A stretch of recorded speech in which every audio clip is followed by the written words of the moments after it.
Okay guys, no? So nandito naman tayo sa ating YouTube channel, no? Para magbigay uli ng reaction video. Itong reaction video na ito ay mga napapanahon sa ngayon. Mga balita, lalong-lalo na sa ating bayan. Ito ay tungkol sa West Philippine Sea, lalo na yung mga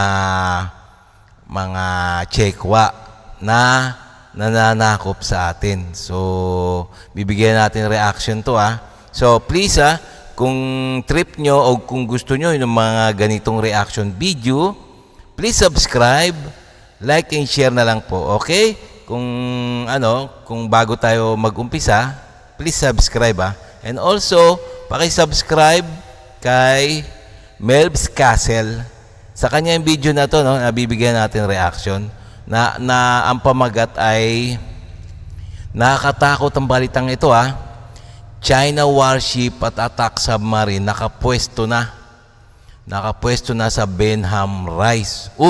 Nakakatakot talaga yun wala tayong kamalay-malay na nakapwesto na pala. So ito ang bibigyan natin reaction So umpisa na natin. Sinungaling talaga ng China. Naalala nyo ba yung survey ship na napadpad sa Philippine Rise? Sinabi noong nakaraan ng Chinese Foreign Ministry na naligaw lang ang kanilang barko at hindi nila pinag-aaralan ang ilalim ng ating karagatan. Pero napag-alaman na ang tunay nitong pinaggagawa. Totoo pala talaga na pinag-aaralan nila ang ilalim ng Philippine Rise. Totoo pala na pinag-aaralan talaga nila ang ilalim ng Philippine Rise. At purong kasinungalingan lang ang depensa ng Chinese Foreign Ministry. Base kasi sa pag-aaral ng De La Salle University, sira-sira na at tila pinag-aralan ng China ang ilalim nito. Talagang wala nang lumalabas na totoo sa bibig nitong si China. Oo nga Napakasinungaling talaga ito mga Chekwa na to. Di ba yung nakaraan may mga pumasok na mga ships o mga barko ng China sa Benham Rise na hindi nagpapaalam sa Philippine government. So naalala nyo yun, di ba? Sabi nila dumadaan lang sila. Pero yung nag-imbestiga na ang ating gobyerno o yung mga mga ahensya natin, nalaman nila na sira-sira na yung ilalim. So, ang nangyari ay nagkaroon ng survey sa ilalim ng dagat. So, alam niyo ba kung bakit sinusurvey ng China yon ng mga Chekwa, yung Benham Rise? Kasi nga, magandang location yun para pantira sa kalaban galing sa Pacific Ocean. So talagang napakasinungaling talaga nito mga Chekwa na to. Sabi nila dumadaan lang sila. Yung pala may ginagawa na sila sa ilalim na doon talaga pupwesto ang mga submarine nila para pantira doon sa mga kalaban na papasok sa Taiwan. Ayun pala. So talagang nakakatakot talaga. Hindi na talaga papaniwalaan to ng mga Chekwa na to, no? So sige, diretso pa natin. Chinese spokesperson Mao Ning. Beyond our concern, hindi ho talaga natin issue. May karapatan din naman sila mag-conduct ng right of innocent passage. Pero ang tinitignan ko ho, kung bakit sila nag-conduct ng survey sa area na yan. Mas lalo tuloy nababahala ang Pilipinas sa pag-aaral na ginawa ng China. Pinaghihinalaan pa na para raw sa digmaan ang pakay nila rito. Yes, for war purposes ang ginawa ng survey ship ng China. Tila paghahanda raw to sa giyera ng posibleng pananakop ng China sa Taiwan. Tinitignan pa kung konektado ito sa posibleng pananakop ng China sa Batanes. Napakatalino kasi talaga ni Defense Secretary Gibo Teodoro. Kaya pala nakatutok ang Defense Department sa pagpapalakas ng depensa sa Batanes dahil ito ang unang sasalakayin ng pag-atake ng People's Liberation Army China pag nagkataon. Alam naman natin na interesado ngayon ng China, mainit ang China, lalo na sa larangan ng issue ng Taiwan. Maaring minamap nila yung karagatan dyan, just in case magkakaroon ng gulo in the future between China and Taiwan at papasok of course ang Amerika dyan.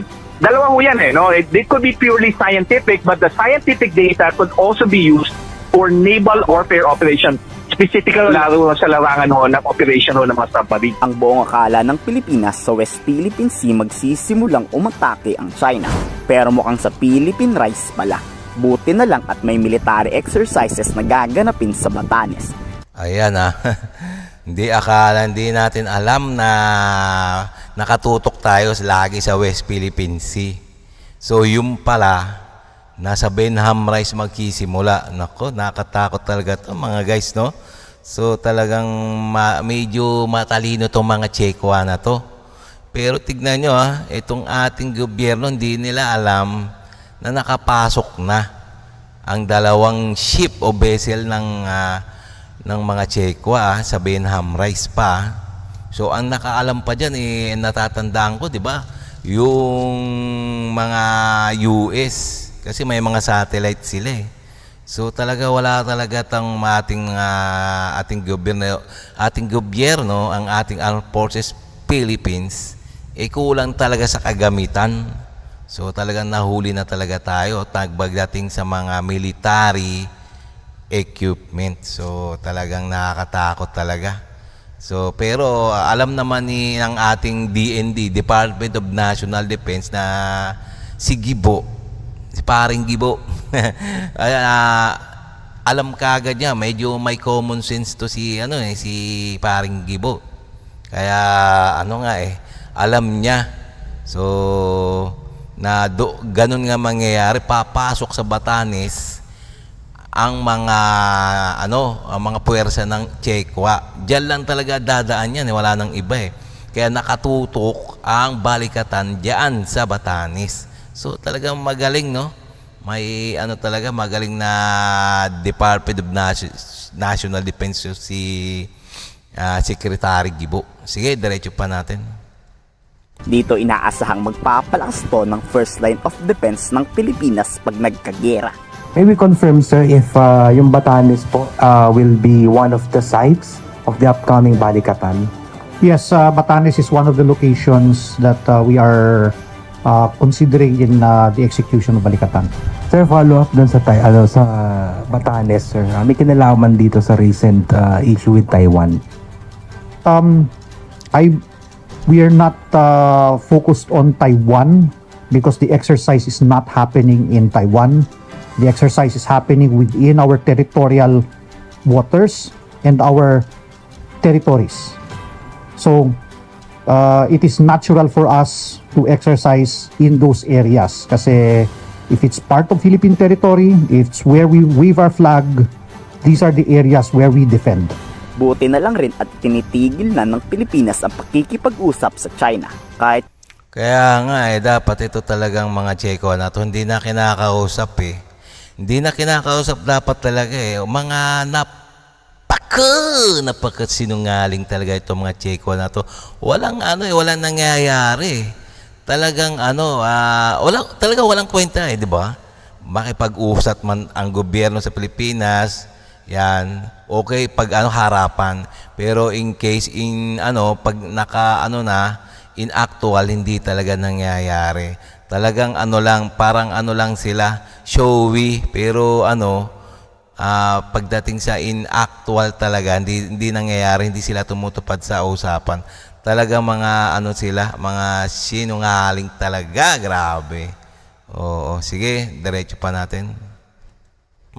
Kasi makipag-usap tayo sa kanila, wala ring saysay ang lahat ng to dahil napakasinungaling talaga nila. Kaya nga, imbis tuloy nakatutok tayo sa West Philippine Sea, may deployment na rin tayo ng Philippine Navy warship sa Philippine Rise.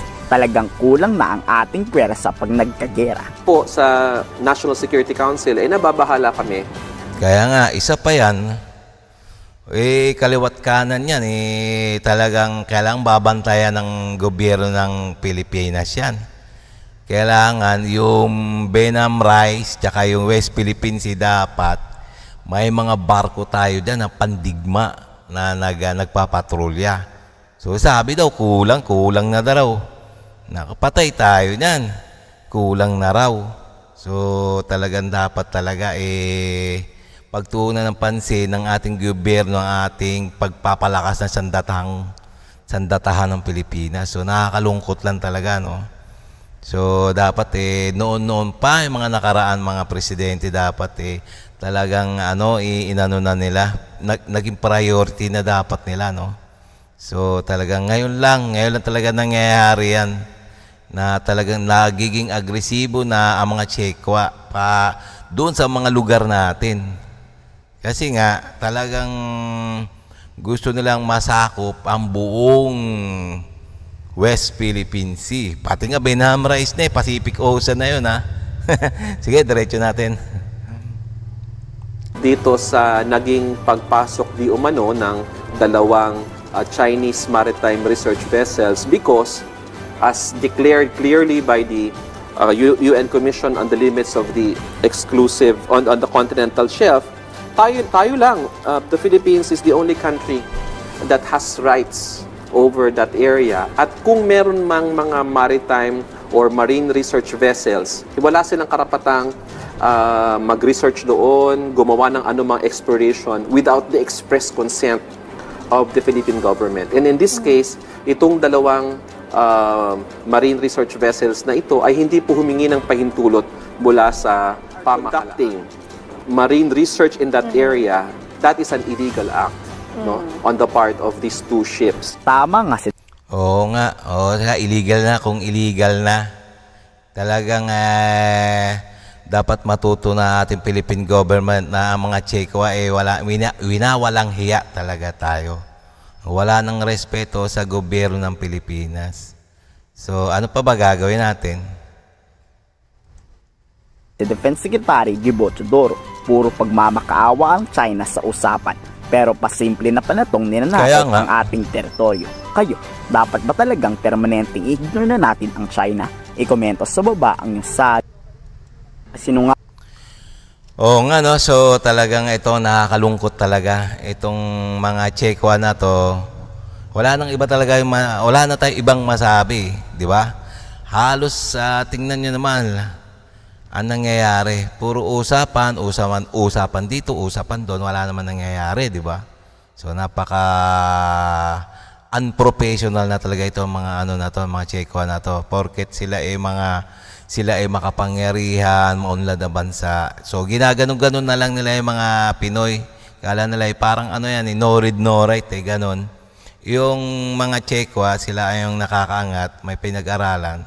Ang tingin nila sa Pilipino mga no read no write. Kaya ginaganon-ganon na lang tayo. So dapat talagang gawin ng ating gobyerno ay talaga magpalakas ng armed forces. So ayan lang. Sana nakakalungkot talaga, no? Ginaganon-ganon na lang tayo. Hanggang sa Benham Rice na.